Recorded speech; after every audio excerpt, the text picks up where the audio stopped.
Mbona bafethu uvane lo. So igame elandelayo Orlando Pirates iyodlala neUbits College. Ubits College number 12 ina 3 points noOrlando Pirates number 11 ina 3 points. Ama-team o2 awakazi ahlangane before adlale together. Kuzobe kuyimatch yokuqala le based on my understanding. So iUbits College akusiyona team esingayithatha kancane bafethu. I-team efike kanzima la kuBetway Premiership. So igame le kumele siyithathe serious siyawudinga u3 points sisuke lapha kunumber 11 sisukhupha kancane sisingenela ku top 8 sisuchallenge kancane. Yazi isizini sethanda ukuqala but lama games akanje ama games la kumele sawuthathe serious so uthola u3 points. So mina nasi scheme engashama sengithola ithuba na line up engashama sengithola ithuba. Ungangitshela yakho line up kuma comments ungayixeke yami, just give me yours yabo. Ungitshele nje yakho uyibhala lapho kuma comments but ke naye eyami line up engayishaya mase ngithola ithuba. Ebhalini I don't wanna make izinto complicated. Sipho Chain is the only goalkeeper for me currently engamvimbisa. Umjida did wonders against Mamelodi Sundowns. Wenze vele adume ngazo usiyamazi uSipho Chain. He doesn't really disappoint when it comes to my penalties. Even on the game umjida really did well. Yabo wenze olukhulu kabi mfethu. Uyisizile Orlando Pirates against Mamelodi Sundowns first leg and second leg. So umjida I trust him currently ebhale Orlando Pirates. Ngiyazi abantu abaningi bebengasho ukuthi mhlawumbe simqalisa udlala kule game le, maybe mhlawumbe udlala ukuthola ama minutes but ke kuma games akanje bafethu angithandi ukuthi siwasatha kancane ama team because ukuthatha kancane ama team ikona lokho okusiluzisela ama point. So starting with Sipho Chain is a good start. Masuku the center backs, I don't want to change a lot. Kuma center backs, Lebo Siyema and Umbogazi Bafethu. These boys for me are doing well at the back. Maybe introducing Unda ngizwile kuthiwa Unda kuseduze uthabuye. Maybe introduce kule game, maybe second half atuthola ama minutes might be a good thing for Orlando Pirates. Yabo umjida sithi integrate kancane kule squad lesesikhona vele because we need Unda bafethu. Maningi ama games esasowadlala. So qala nje iChampions League soon kuma prelims. So nje asiyodlala kuma prelims undamela esheshabuye bafethu. But ke with the center backs I have right here abajida bazongenzela izinto ezibukayo. Bazongenzela nje izinto ezibukayo bafethu. Nje sodlala home futhi maningi ama long balls esowabona aqhamuka kulama center backs so 2 ama wide wingers wethu kumele enze ezibukayo. I see Orlando Pirates edlula la mhlambe ngofunile. Masokuthi ku right wing back position, it's a complicated position but currently Van Rooyen is still injured, but for me I'll play uShandu.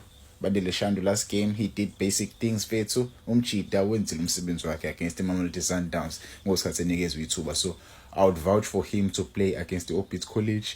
Ayinikeze inkingi Ubits College. I hope umjida akangidisappoint nje wasengiqala nje ukumthemba kule position. Phela akekho umdlali engamthemba currently.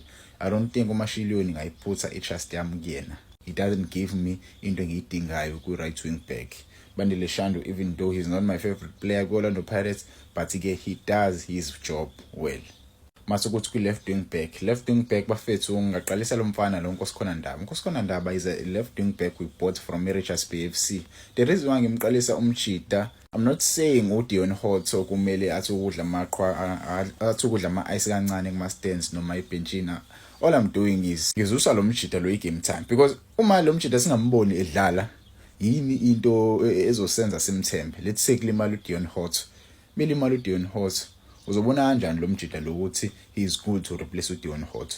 A game like Ubits College, maybe introduce the boy, umdlalise umqalise. Umbone ukuthi adlale kahle second half ungashintsha. Yabo, second half ungamshintsha umjida. For me I think kumele athi ukuyithola game time namhlanje adlale umjida against the Ubits College. Mengadlali kahle simshintshe mfethu. Siyamshintsha. So mina ngamqalisa bafethu. I saw him playing for Richards Bay kulawo ma games lawo nalawo. Yabo, he was really good. I saw him playing against Mamelodi Sundowns last season. Sundowns ngempela interested kumjida. And ngambona futhi edlala against the Kaizer Chiefs. He was very good. So this guy is a proper left wing back. So ukumbona edlala ngangijabulisa kakhulu mina kusasa. But ke wena ungangitshela ama comments, do you think umjida kumele aqale noma siqalise uDion Hotto? But for me uDion Hotto angaba right engene second half. But ke ngezwe ngani ama comments ngangitshela bafethu. But ke so far this is the 4 at the back currently. Usiyema, Umbogazi, uShandu, mase kuba uNdaba. Ebhaleni kubuSipho Chain. Mase kuthi injini Orlando Pirates currently esisebenza ngayo injini yami ke bafethu Sihle Nduli, mase kuba uTalente Mbatha. Ama talent awafani ke bafethu. Nje bengafani nje ama talent izona izinto esizithanda ukuyibona lezo. Izona izinto esizithanda ukuyibona abantu abaningi isaqala isizini. They were really shake angazi bekwenze njani bengamboni uMbatha as their go-to player, as their box-to-box player. Talente Mbatha bafethu. This guy. I don't know why abantu abaningi bebengamrate isaqala isizini ngempela. Bekwenze njani? Yes, ibisebenzele icombination kaSihlenduli benoMbule kuleya position leya, but uMbule bafethu is not a box-to-box midfielder like uTalente Mbatha. Talente Mbatha uyakwazi ukubuya as a deeper usize team. Okuyiyona into esiyifunayo. Yabo, maybe you guys saw the game against the Polokwane City and saw it's Orlando Pirates ayidlala kamnandi. Yes, we were playing very, very good, but when it comes to ama-team aqinile, that is where you need abadlali abanjengoMbatha. You saw the game against Sokono United. You needed a player like uTalente Mbatha. A player like uTalente Mbatha was going to dominate that midfield, but he was not there. Him being not there really exposed Orlando Pirates to be umdlalo oqinile. So me, I trust uTalente Mbatha with uSihlenduli eswini. Sihlenduli was a bit shaky last game. He was a bit shaky. You saw him being substituted early. But again, kule game le ngiyabadinga abajita bathi kuyicommanda le ndawo leya siye phambili. So attack abafethu iObits College. Obits College angumele siyithathe kancane. Akumele nje sithathe kancane. Yabona lento yokuthana nama team ngisasho namanje iyona lesenza singayiwini league. We cannot undermine these small teams, because if we do undermine these small teams, we won't win the league. iSundowns last season bigidlalela ngoRibeiro against iMagesi FC. Ikudlalela abadlali ababizayo abashisayo against iMagesi FC. That is how they took a league. That is how they win the league. But it's a serious league because they feel their best players against small teams. Not we should do the same thing. Singathatha kancane lamateam amancane. Kumele siwawine ama-games. 3 points. 3 points is out there. That is how you win the league. Masikuthi kwi-right wing position bafethu ngaqalisa Sibelebele ke for me angifuna ukukhuluma kakhulu. He's the new star player currently. He's the new go-to player. Mufuna igoli, mufuna ukuwina. He's that guy. We just bought that new guy, Orlando Pirates. I nicknamed him as the new Umonapule Saleng because if you remember, Saleng, he was that guy. Umasfuni win. Yabo, Umasfuni win is a sbugela again. Last season, we didn't have that guy. Yabo, we didn't have that guy last season. It's okay. Orlando Pirates, I ain't ali goal right now. We need a guy. Ongasiza, sithole igoli. City, yabo.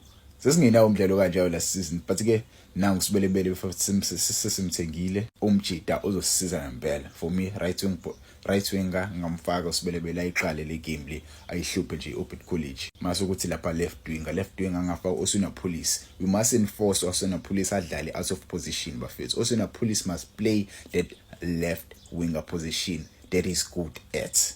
You saw him dishing up that cross ethola uMabasa yaseyathola lo mjida lo uMahopa.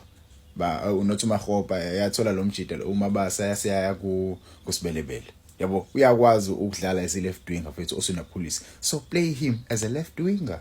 Force out of position because he cannot play out of position. Umadlala out of position, he shows ukuthi akwazi. It's like akwazi ukudlala ibhola. Mase number 10 position. Number 10 position, I like that free role umfuke ngayithola lapha eswini bafethu as number 10 umjida useya adjusta ngempela.